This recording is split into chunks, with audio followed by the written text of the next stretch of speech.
ఒక చిన్న సందేశం. ఇప్పుడు తరం పిల్లలు బండి తొడమంటే తుడవరు, మీ సాక్స్లు ఉతుక్కోమంటే ఉతకరు, లంచ్ బ్యాగులు శుభ్రం చేసుకోవడం లేదు. ఎప్పుడైనా దాచుకోమని డబ్బులిస్తే నూడిల్స్ ప్యాకెట్లు, 5 స్టార్లు, ఐస్ క్రీంలు, కూల్ డ్రింకులు కొనుగోలు చేస్తున్నారు. ఆడపిల్లలైతే తిన్న కంచం కూడా కడగడం లేదు. ఇల్లు ఊడ్చమంటే కోపాలు వచ్చేస్తున్నాయి. డిగ్రీ చదువుతున్న ఆడపిల్లలకు వంట కూడా చేయడం రావడం లేదు. భార్యకు వంట వండడం సరిగ్గా రాదని నేటి యువత బిర్యానీలు, కర్రీ పాయింట్లు వెంట పడుతూ చిన్న వయసులోనే గ్యాస్ట్రిక్, అల్సర్, గల్ బ్లాడర్ స్టోన్స్, కిడ్నీ స్టోన్స్లా బారిన పడుతున్నారు. మరొక ఫ్యాషన్ ఏమిటంటే పెరుగు మజ్జిగ తింటుంటే వాంతులు చేసుకోవడం. కాలేజీ పిల్లలైతే చిన్న టిఫిన్ బాక్స్, టోటల్ మెడిసిన్ మీదే డిపెండ్ అవ్వడం.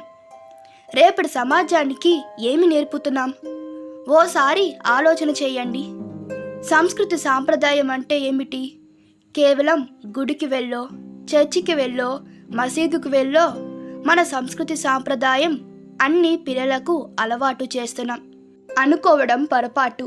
బాధ్యత, బరువు, కష్టం, నష్టం, ఓర్పు, సహనం, దాతృత్వం, ప్రేమ, అనురాగం, సహాయం, సహకారం, నాయకత్వం, మానసిక దృఢత్వం, కుటుంబ బంధాలు, అనుబంధాలు అంటే ఏమిటో పిల్లలకు అలవాటు చేద్దాం. మనం కూడా మమేకమవుదాం. భావి తరాలకు ఒక మానవీయ విలువలతో కూడిన సత్సంప్రదాయాల కుటుంబాలను కలిగిన సమాజానికే బాటలు వేద్దాం. సమాజానికి మనం ఏమి చేయాల్సిన అవసరం లేదు. మన పనులు మనమే చేసుకుంటే చాలు.